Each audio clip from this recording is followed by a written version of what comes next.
Saat ini, para pemimpin milenial mendapat angin segar. Nadiem Makarim plus 7 milenial diangkat menjadi staf khusus Pak Jokowi. Dan ada banyak tokoh milenial mulai menunjukkan posisi strategis ke depannya. Sebagai pengingat, kaum milenial adalah mereka yang lahir di antara tahun 1981 hingga tahun 2000. Generasi baby boomers lahir tahun 1946-1964. Dan generasi X, generasi seniornya, generasi milenial adalah lahir tahun 1965 hingga tahun 1980. Secara umur, kaum milenial kini seharusnya sudah menduduki level kepemimpinan tengah dan atas dalam sebuah organisasi, managerial level. Ini posisi penting di banyak organisasi. Sebentar lagi akan makin banyak pemimpin milenial yang menduduki posisi-posisi teratas dalam organisasi, seperti di kementerian, dirjen, gubernur, bupati, CEO, direktur, general manager, bakal menjadi sebuah kepastian karena adanya tuntutan perubahan dahsyat dan ekstrim serta super cepat yang kini sedang kita alami bersama. Banyak sebutan diberikan oleh para pakar kepada perubahan ekstrim zaman now, zaman Gen M, zaman generasi milenial itu, seperti istilah VUCA, volatility, uncertainty, complexity, dan ambiguity. Itu Benis and Nanus yang mengatakan. Kemudian inflection point, Andy Grove, disruption, Clayton Christensen, kemudian revolusi industri 4.0,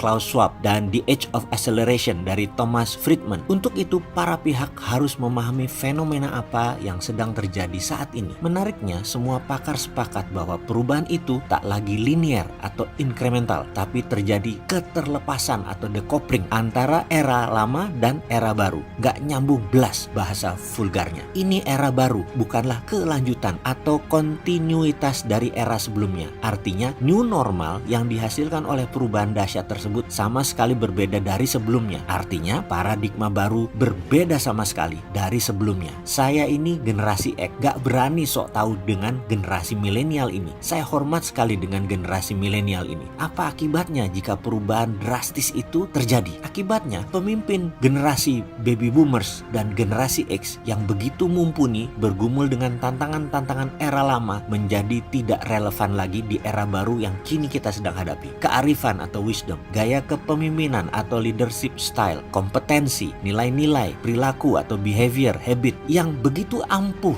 menjadi solusi di era lama kini mandul alias tidak mempan lagi menyelesaikan persoalan-persoalan kekinian di era baru. Ada beberapa alasan kenapa para pemimpin baby boomers dan generasi X harus mulai legowo untuk menyerahkan tampuk kekuasaannya kepada para pemimpin milenial agar organisasi lebih cakap dan bisa keluar dari kemelut perubahan ekstrim di era baru. Karena generasi X dan generasi baby boomer yang saat ini memimpin negara dan kaum politikus, otak Anda sekali lagi tidak relevan dengan kemajuan dunia yang saat ini dihadapi oleh kaum milenial. Jadi bukan saja perusahaan yang bermasalah, kepemerintahan pun saat ini bermasalah. Siap-siap serahkan tampuk kekuasaan ke generasi milenial.